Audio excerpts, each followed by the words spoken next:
अर्शी की मां के बाद अनिरुद्ध ने किया झनक को जलील सबके सामने। झनक की बेइज्जती करने में अनिरुद्ध ने नहीं छोड़ी कोई कसर।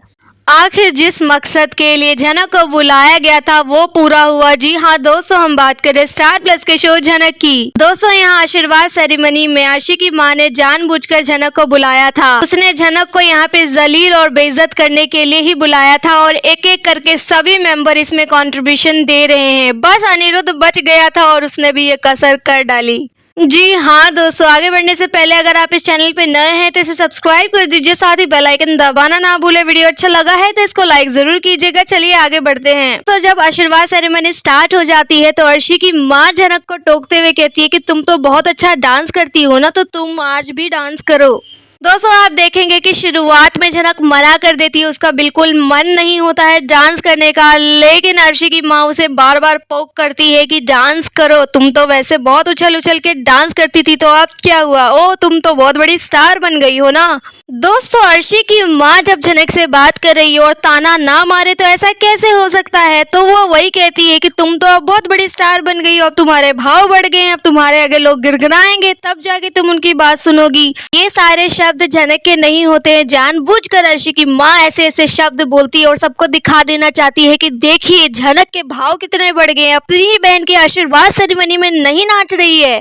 झनक यहाँ अपने बचाव में कहती है कि मैं कोई स्टार नहीं हूँ, अभी तो मैंने एक दो ही प्रोजेक्ट करे हैं और एक दो फोटो खिंचवा लेने से कोई स्टार नहीं बन जाता। स्टार तो आप हैं, अर्शी दीदी हैं, मैं आप लोगों के सामने कुछ भी नहीं हूँ। लेकिन दोस्तों बाद में झनक जो है डांस करती है और उस डांस में अपने पूरे दर्द को बयां करती है। फिर दोस्तों आप देखेंगे कि यहाँ टकराव होता है झनक का अनिरुद्ध के साथ। अनिरुद्ध इस टाइम बहुत ही बड़ी बात बोलने वाला है झनक को। जी हाँ, वो कहेगा कि मैंने बहुत जल्दबाजी कर दी थी तुम्हारी शादी में, मुझे इतना रोक टोक नहीं करना चाहिए था।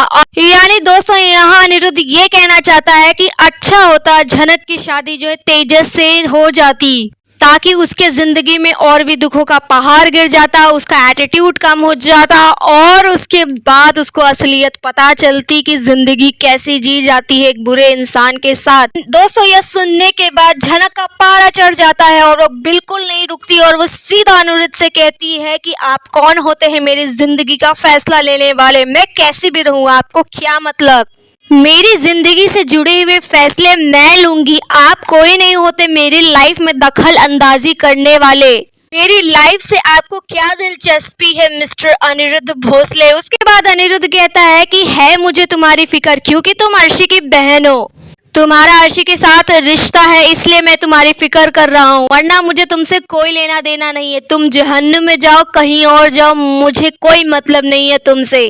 दोस्तों यहाँ एक बात गजब की है कि यहाँ अनिरुद्ध कहता है कि मैं तुम्हारा इसलिए फिक्र करता हूँ क्योंकि तुम जो है अर्शी की बहन हो। यहाँ पे दोस्तों एक मजेदार बात ये है कि अर्शी तो खुद अपनी बहन की कोई फिक्र नहीं करती है, उसको कोई मतलब नहीं है, वो तो खुद जलती है झनक से, तो अनिरुद्ध को क्यों इतनी फिक्र होती है झनक की। अर्शी की माँ जो कि उसकी मौसी है और अर्शी उसकी बहन है, इन दोनों को ही कोई मतलब नहीं है झनक से, तो अनिरुद्ध को इतनी चिंता क्यों है झनक के लिए।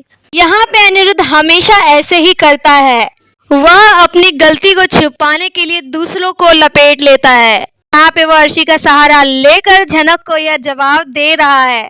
दोस्तों यहाँ झनक बिल्कुल अकेली है, सब लोग उसके पीछे पड़े हुए हैं, तो कैसे झनक इन सब के तानों का जवाब देती है ये देखना काफी ज्यादा इंटरेस्टिंग होगा। आपकी क्या राय है आप हमें कमेंट में बताइए। वीडियो अच्छा लगा है तो इसको लाइक कीजिए, सब्सक्राइब कीजिए फॉर मोर अपडेट। धन्यवाद।